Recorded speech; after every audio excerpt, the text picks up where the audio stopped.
Kalau kamu mau coba IELTS tapi belum pernah latihan sama sekali, video ini buat kamu. Kali ini kita akan membahas salah satu jenis IELTS bagian reading. Soal ini masuk dalam jenis matching information. Dalam soal matching information, kamu akan dikasih beberapa pernyataan dan diminta untuk mencocokkan setiap pernyataan tersebut dengan paragraf yang sesuai.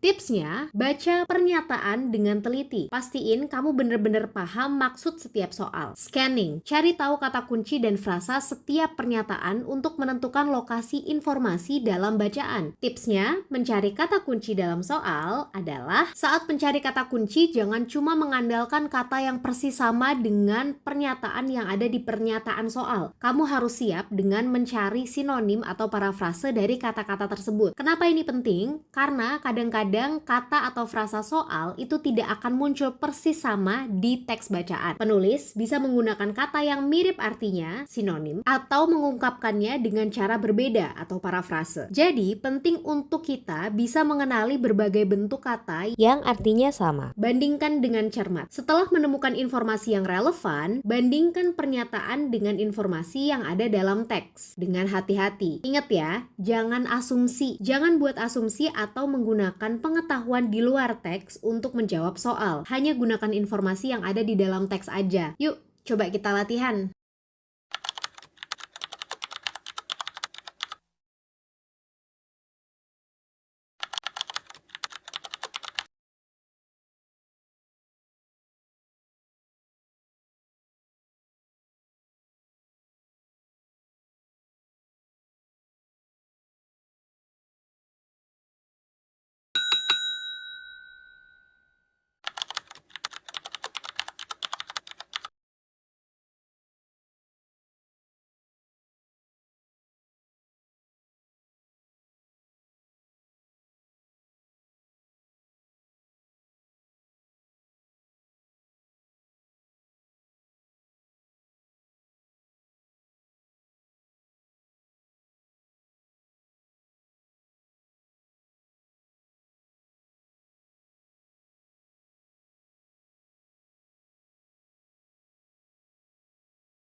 An overview of range of methods that have been used over time to document history. Pernyataan ini ada di paragraf C. Paragraf ini ngomongin tentang bagaimana cara-cara mendokumentasikan sejarah berubah dari cerita lisan ke tulisan, terus ke percetakan, dan sekarang ke berbagai bentuk komunikasi kayak kaset, audio, dan video. The main reason why many historians are unwilling to use films in their work. Jawaban ini ada di paragraf E. Paragraf ini bilang kalau hambatan utamanya adalah profesi sejarah yang terbiasa dengan tulisan. Jadi banyak sejarawan yang nggak mau belajar hal baru dan pakai video dalam pekerjaan mereka. A reference to some differences between oral and written communication. Ini ada di paragraf F. Paragraf ini menjelaskan perbedaan antara komunikasi lisan dan tulisan, terutama bagaimana video bisa menunjukkan bahasa tubuh tubuh, ekspresi, dan nada suara yang nggak bisa dilihat dari tulisan. How most citizens today gain an understanding of history? Jawabannya ada di paragraf A. Paragraf ini menjelaskan bahwa film dan video, terutama yang ditayangkan di televisi, jadi sumber utama buat orang-orang untuk memahami sejarah. How current students' events are sometimes captured for future audience. Ini ada di paragraf B. Paragraf ini menyebutkan bahwa sekarang banyak orang merekam acara lokal dan keluarga dalam bentuk video, termasuk sekolah yang bikin buku tahunan video, yang bisa jadi sumber berharga buat sejarawan di masa depan. Mention of the fact that the advantages of film are greater than the disadvantages. Ini ada di paragraf G. Paragraf ini menyoroti bahwa manfaat menggunakan video sebagai bukti sejarah jauh lebih besar daripada kekhawatiran soal biaya, keterampilan teknis, atau efek kamera pada orang yang bercerita. The claim that there is no official title for the film-based historical work ada di paragraf C. Paragraf ini bilang kalau penggunaan video untuk merekam peristiwa saat ini demi sejarawan masa depan belum punya nama resmi yang disepakati. Reference to the active role the audience plays when watching films